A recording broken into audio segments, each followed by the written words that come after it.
Welcome back to our channel friends. मैं आप सबका अपने चैनल स्टॉक्स फॉर लाइफ पे बहुत स्वागत करता हूं। Welcome to S T F L family. D F L invest बात की जाए एएसएम लिस्ट को लेके एक बहुत बड़ी अपडेट निकल के आ रही है। जी हां दोस्तों, मैंने वेबसाइट पे अभी विजिट किया और देखा कि काफ़ी चौंकाने वाले नाम हमें देखने को मिल रहे थे। तो जी हाँ दोस्तों, कुछ स्टॉक का एएसएम लिस्ट में जाना एकदम तय माना जा रहा था क्योंकि उसमें अंधाधुंध रैली देखने को मिल रही थी।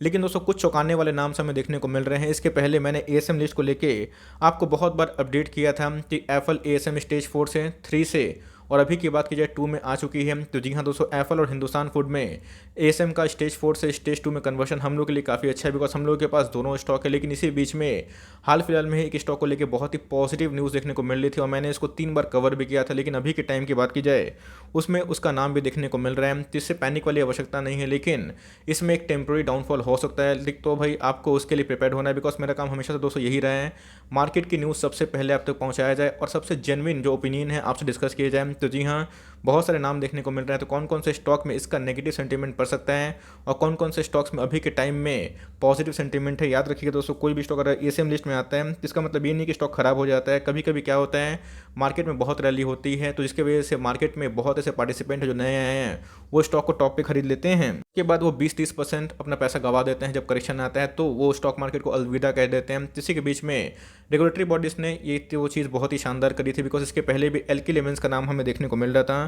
तो जी हाँ दोस्तों, कुछ नाम हैं हम लोग डिस्कस करेंगे और एक स्टॉक में गिरावट होती है एएसएम लिस्ट की वजह से, तो गाइस उसमें मस्ट बाई होना चाहिए। तो जी हाँ, ऐसा मैं क्यों बोल रहा हूँ वीडियो के अंदर बताऊंगा, लेकिन बहुत जो अपडेट है उसको मैं क्लियर कर दूँ। चैनल फर्स्ट टाइम होंगे सब्सक्राइब कर सकते हैं इस तरह क्वालिटी कंटेंट को सबसे पहले एक्सेस करने के लिए। मैंने आज के दिन कैम्स को लेकर वीडियो बना दी है, जहाँ पे कैम्स में लगातार गिरावट हो रही है, तो कितना गिर सकता है फिबोनाची पैटर्न मैंने थोड़ा सा यूज़ किया है। और साथ ही साथ दोस्तों, एक सेक्टर में हमें आज के दिन ब्रेकआउट देखने को मिल रहा है और एक बार ब्रेकआउट होता है तो उसके पूरे शेयर्स में आग लगना तय है। तो इसको भी जाकर चेक कर सकते हैं ना। Without dealing any for time, let's begin.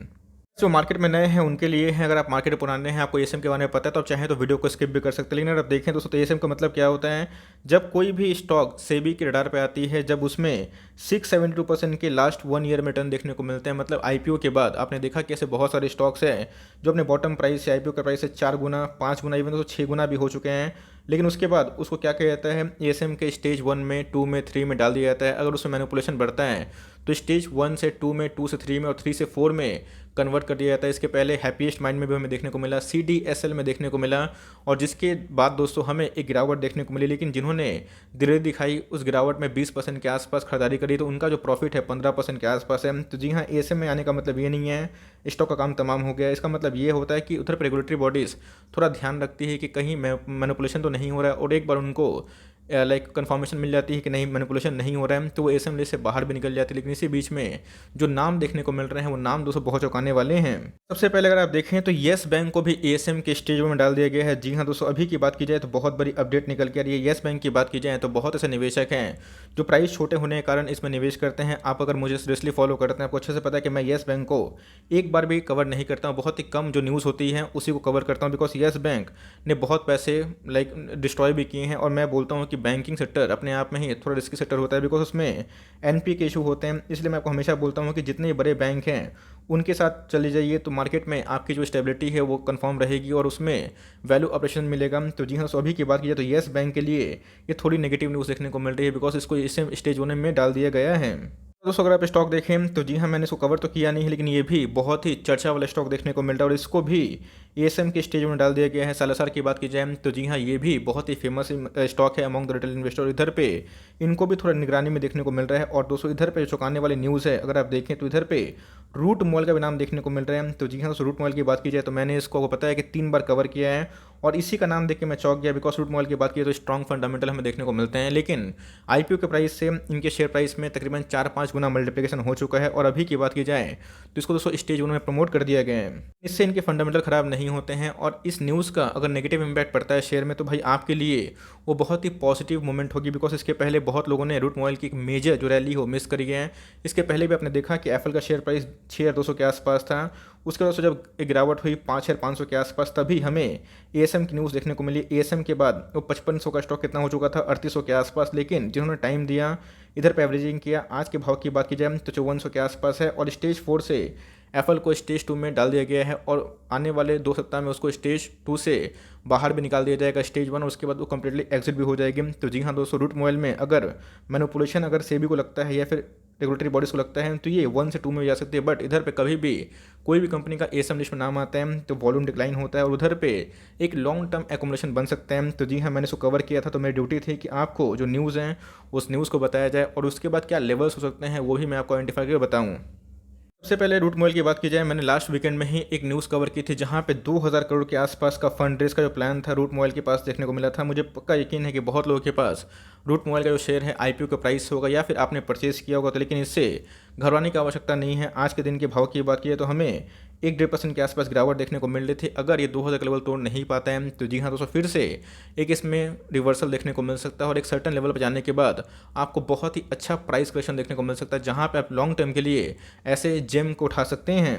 Root की बात की जाए, को पता है 300-400 के भाव पे हमें आईपीओ देखने को मिला था और उसके बाद कंटिन्यूसली तेजी थी बिकॉज मार्केट बुल फेस पे था और निफ्टी के मिड कैप और स्मॉल कैप में बेतहाशा रैली हमें देखने को मिली थी। अगर आप देखें पूरे साल भर में इसने अभी तक 77% पैसे बना के दिए हैं। बहुत पुरानी लिस्टिंग देखने को नहीं मिलती, लेकिन इसकी जो लिस्टिंग हुई थी बहुत ही बम्पर हुई थी, बहुत ज़्यादा इसमें निवेशक अट्रैक्ट हो गए हैं। खासकर दोस्तों एफआईएस का बहुत ज़्यादा इन्फ्लो हो चुका है। तो जी हाँ, अगर आपके पास हैं बिल्कुल भी ना घबराए बिकॉज कंपनी फंडामेंटली बहुत ही अच्छी है। इनके बिजनेस मॉडल को मैंने बहुत बार डिस्कस भी किया था और जो गलती आपने एप्पल में की अच्छे बॉटम पे नहीं उठा के, तो वो गलती अगर रूट मोबाइल में होती है तो ये बहुत बड़ी गलती हो सकती है बिकॉज रूट मोबाइल अपने आप में फंडामेंटली अच्छी कंपनी है। और हर एक गिरावट में अगर आप चाहते हैं कि इस तरह का बिजनेस में आपको निवेश करना है तो जी हाँ दोस्तों, आज आराम से आप इसके बारे में फर्दर स्टडी करके इसको अपने पोर्टफोलियो में भी ऐड कर सकते हैं। दोस्तों थोड़ी जल्दीबाजी मत करिएगा बिकॉज कभी भी कोई स्टॉक का एएसएम लिस्ट में नाम आता है तो उधर पे एक सेंटीमेंट नेगेटिव होता है और उसके बाद उसको चलने में कुछ महीनों का समय लगता है, लेकिन उस महीनों में दोस्तों आपको अच्छे खासे एकोमोडेशन का टाइम मिलता है। आज की कारोबारी कंडीशन की बात की तो हमें 52% के आसपास एकोमोडेशन देखने को मिल रही थी, जो अपने आप में ही काबिल तारीफ है।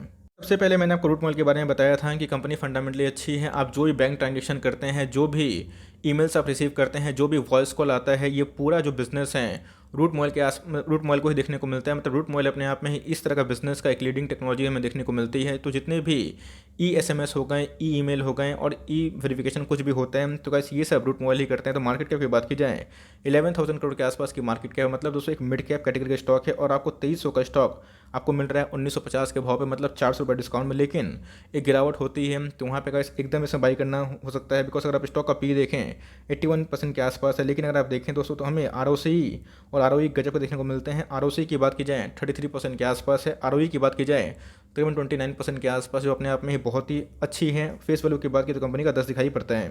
बात की जाए रूट मोबाइल को मैंने पिछले कुछ समय से कवर इसलिए किया था बिकॉज इसमें काफ़ी पोटेंशियल है। अगर आप इनके सेल्स देखें तो कंटिन्यूसली बढ़ते हुए दिखाई पड़ रहे हैं। 3-4 सालों में ही इनके सेल्स 4 गुना 3 गुना लगभग हो चुके हैं। 500 करोड़ से इनके सेल्स में बहुत इजाफा देखने को मिल रहा है। अभी की बात की जाए तो 1400 करोड़ के आसपास हो चुका। प्रॉफिट की बात की जाए तो गैस कंपनी बहुत ज़्यादा प्रॉफिट भी मेंटेन कर रही है। 49 से 57, 58 अभी की बात की जाए 133 करोड़ के आसपास है। इनके जब आए थे दोस्तों Q4 के नंबर्स वो भी आउटस्टैंडिंग थे और Q1 के नंबर्स में भी इन्होंने अच्छा परफॉर्म करके दिखाया था। की बात की जाए तो जी हाँ, कैश रिच अगर आप देखें तो इनके पास ऑलमोस्ट 600 करोड़ के आसपास रिजर्व हैं। और बात की जाए बोरोइंग स्कीम तो गैस हमें बहुत ही नेग्लिजिबल बोरोइंग्स देखने को मिलते हैं, मतलब एकदम ना के बराबर डेट देखने को मिल जाता है। होल्डिंग के बारे में डिस्कस करें, आप देख सकते हैं कि मेजोरिटी जो होल्डिंग है वो प्रोमोटर के पास हमें देखने को मिलती है। बात की जाए एफआईएस ने अपने स्टेक को बढ़ाया है। डीएस की बात की जाए तो उनका स्टेक कम हो चुका है। तो जी हाँ दोस्तों, लेकिन लास्ट क्वार्टर से डीएस ने अपने स्टेक को बढ़ाया है। बात की जाए पब्लिक की तो उनका भी स्टेक थोड़ा बढ़ता हुआ दिखाई पड़ा। पिछले कुछ समय से एफआईएस ने और पब्लिक ने अच्छा खासा माल बटोर लिया है। एएसएम लिस्ट में कभी किसी का नाम आता है तो जी हाँ दोस्तों, उधर पे एक टेम्प्रोरी सेंटीमेंट खराब देखने को मिलता है, लेकिन इससे आप कंक्लूजन मत निकालिएगा बिकॉज रूट मोबाइल अपने आप में फंडामेंटली बहुत ही मजबूत कंपनी है। और मेरे हिसाब से अगर आप इसको होल्ड करते हैं, इसको होल्ड एंड कंटिन्यू करें, इधर पे आप चाहें तो अपनी मर्जी है। बहुत लोग बोल रहे कि सर क्या प्रॉफिट बुक कर ले, देखिए हो सकता है गिरावट हो और आपको निचले लेवल पर मिले, लेकिन किसी को पता नहीं कि बॉटम कहाँ होगा। इसके पहले हैप्पीएस्ट माइंड में भी वही हुआ।